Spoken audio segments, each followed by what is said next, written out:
2016 M4. It's pretty much loaded. I think it has every option except for carbon ceramics and competition pack.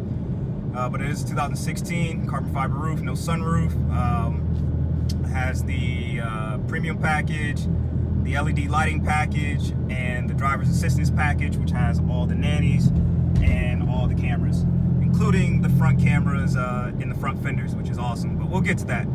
So I'm gonna kick this first video off in my E90 F80 N54 S55 comparison with just everyday driving. So right now I got it in my M1 mode, which I set up for everything comfort and lowest dynamic or shifting harshness. And seeing how it is about almost 6:30 in Atlanta traffic, I figure what else can I do right now besides doing everyday comparisons. So we'll just do some driving, daily driving in traffic. I have navigation on in the heads-up display. You see it. It's, I love seeing it up there. And we'll talk about the car and some of the basics, some of the comparisons, and what's the big deal. So what's the big deal here? But we'll take it back to the E90. So yes, guys, I am an E90 owner. Title, all of that. I'm not making payments on it, so it's my car. I love it. Let's get that straight. So I know the title of this video series might encourage some type of feelings, but it's completely the opposite. I love my E90, I love my N54, and this is not saying that those platforms are dead or this is a better platform. Now, depending on what you want to use this platform for, sure, it is a better platform, but it's much more expensive. The price of entry on this, if you want to get a high mileage example, you can get in the 30s. But for something like this, 34,000 miles, 2016, all the way optioned out, you're looking at, in a flooded market like Atlanta, you're looking at mid 40s. Elsewhere, I'm seeing the average price is around 49 to 55.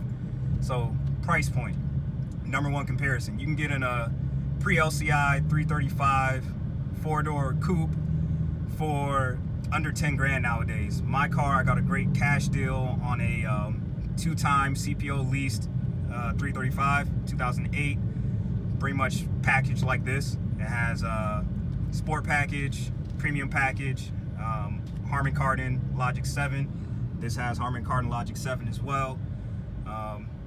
It had all the features that you could have for a 2008 car. And I got in my car for somewhere between 6 and 7 grand. I think out the door I was right under 7 grand cash deal. So the price point there, very attractive, and you get the N54. So let's talk about the N54 and the S55.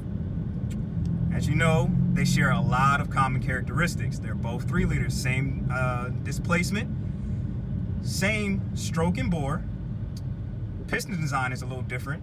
They're both inline 6 twin turbo. There's a lot of similarities, and I'll put the document up and I'll put a link in the description.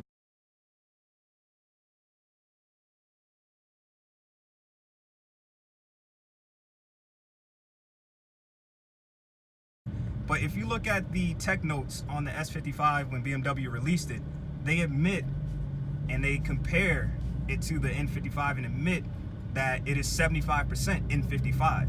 They took some of the weak points from the N55, fixed it, and refined it a little bit so this car can handle extended abuse and the slight tweak to the red line.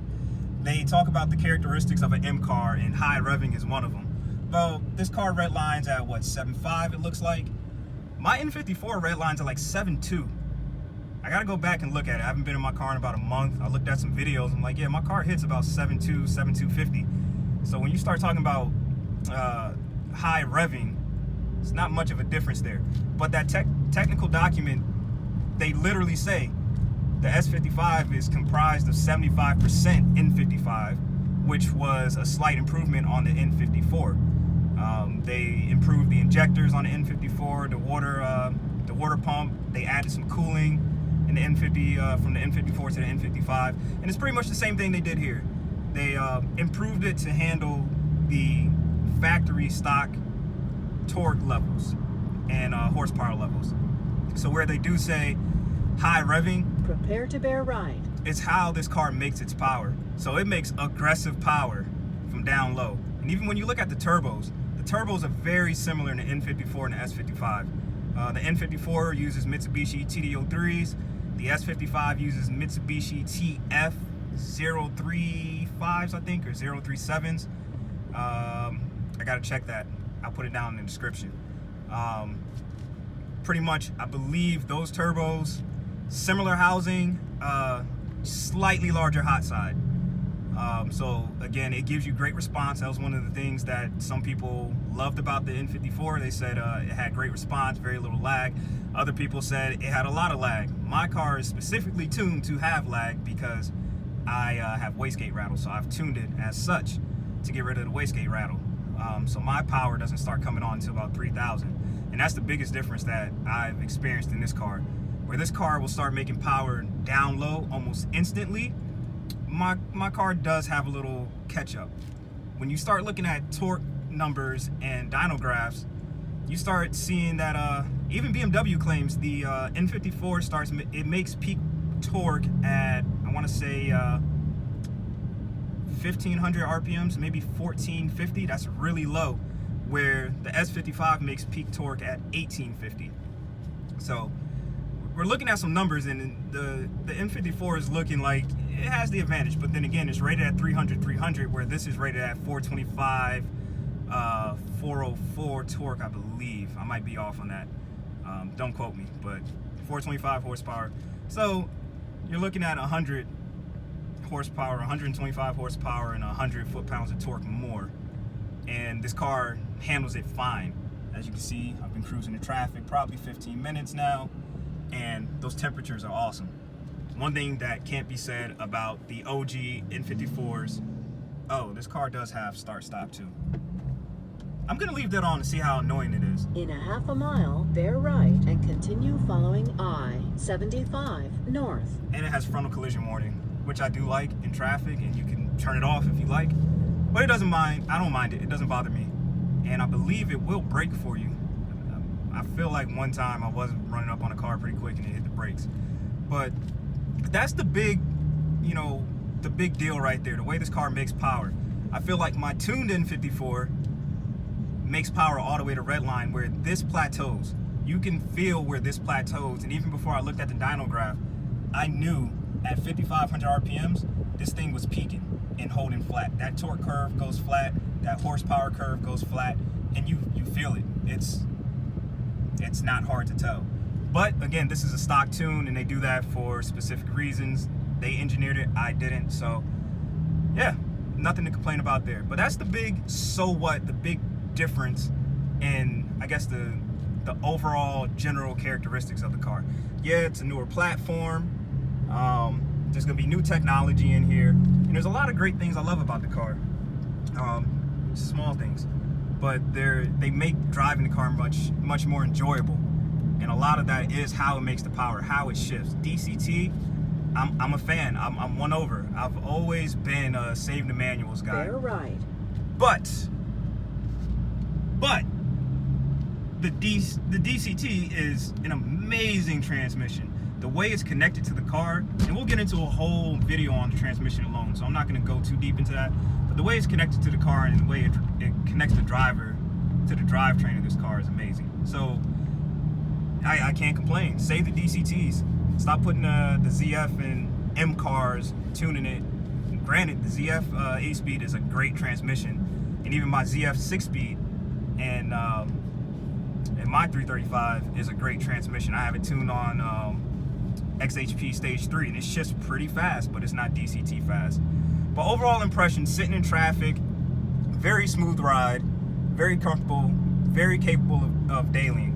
And let's see what my gas mileage has been, because I just reset it, but I've only really gone 5 or 6 miles in traffic, and I did beat on it a little bit, but just everyday cruising, gas mileage 22.2, and it'll probably go up since I'm sitting in traffic, barely cruising, and everything's set on auto and efficient and comfort. But we're gonna get further into these cars. We're gonna get further into the comparisons, but just off the bat, BMW admits there's not much different in the engine. They upgraded what had to be upgraded to make it perform as an M car.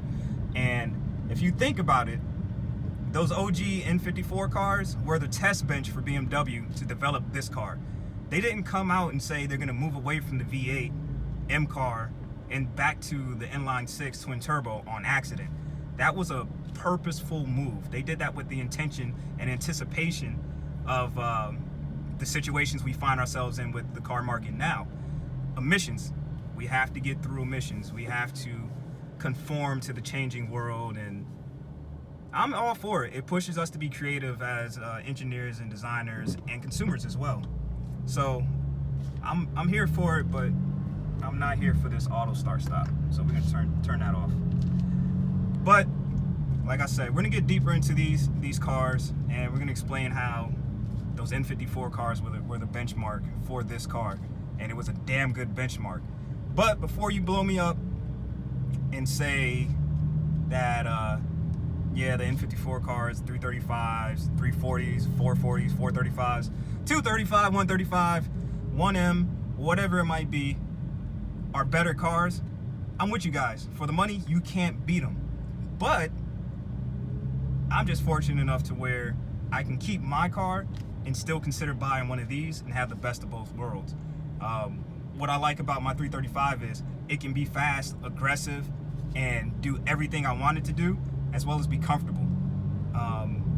It's more comfortable than this car. This car isn't built to be comfortable. So yeah, it vibrates more. You're gonna feel more of the road in the car. You're gonna feel more of the engine in the car. It's lightweight in some places that would normally, I guess, absorb some of the vibrations. It has a way stiffer chassis. The whole car is more rigid overall. So that's some of the trade-offs in everyday driving. Is it enough to bother you? I don't know. If you're used to driving a 5 Series, 7 Series, or coming from Mercedes, where most of their cars are driven by comfort rather than driving dynamics, yeah, you might feel it a lot more. But coming from an E90 335 Sport package, it honestly feels the same when you start talking about rigidity, body flex. My 335 is pretty stiff.